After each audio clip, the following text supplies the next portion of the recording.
Ya, hari ini kami melaporkan kepada Bapak Presiden pembahasan di DPR mengenai beberapa agenda penting yang menyangkut APBN. Seperti diketahui, Kementerian Keuangan saat ini sedang membahas DPR. Pertama mengenai rencana undang-undang mengenai pelaporan dan pelaksanaan APBN 2024 yang sekarang sedang dibahas dengan Badan Anggaran dan insya Allah bisa sesuai dengan audit BPK bahwa laporan keuangan pemerintah pusat adalah WTP.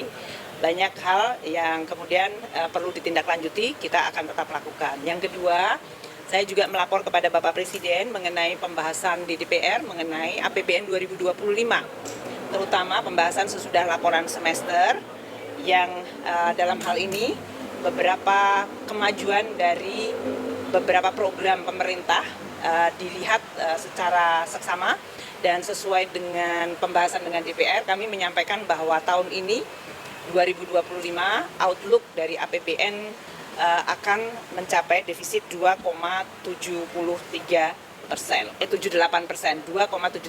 dari PDB.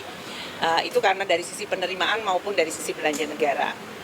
Bagian yang ketiga, kami melaporkan kepada Bapak Presiden mengenai persiapan dan penyelesaian penulisan nota keuangan dan RAPBN 2026. Seperti diketahui bahwa Bapak Presiden nanti akan menyampaikan kepada DPR, rencananya adalah 15 Agustus karena hari Jumat, nota keuangan dan rencana undang-undang APBN 2026. Yang kami laporkan tadi adalah pembahasan mulai dari asumsi makro, kemudian program-program prioritas dari Presiden, dari mulai makanan bergizi gratis, sekolah rakyat, koperasi merah putih, pemeriksaan kesehatan gratis, perbaikan sekolah, berbagai impres jalan, dan perbaikan infrastruktur ketahanan pangan, terutama belanja untuk penambahan luas dari lahan, maupun infrastruktur seperti irigasi dan bendungan, dan juga program-program pemerintah lain yang sangat penting seperti pendidikan, terutama Dikdasmen, perbaikan sekolah-sekolah madrasah, kemudian perbaikan dari sisi sekolah digital, dan juga dari Kemenristek Dikti Saintek. Itu semuanya tadi telah kami laporkan sehingga untuk mendapatkan arahan dari Bapak Presiden. Apakah prioritasnya telah sesuai untuk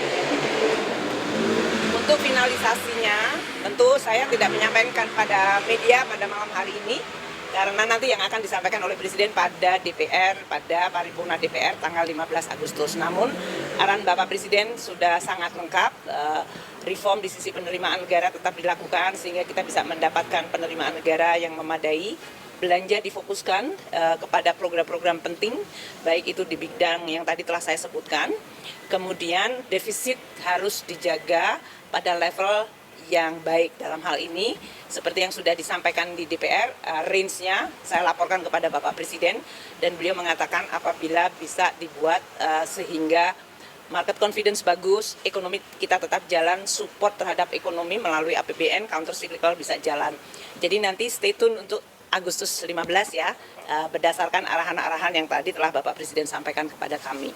Kemudian Bapak Presiden menekankan untuk berbagai langkah-langkah deregulasi sehingga perekonomian bisa tumbuh, tidak selalu tergantung kepada APBN. Jadi dalam hal ini berbagai perbaikan dari regulasi-regulasi agar mempermudah dunia usaha, investasi, perdagangan, dan terutama juga mendorong banyak dan antara serta tata kelola yang baik.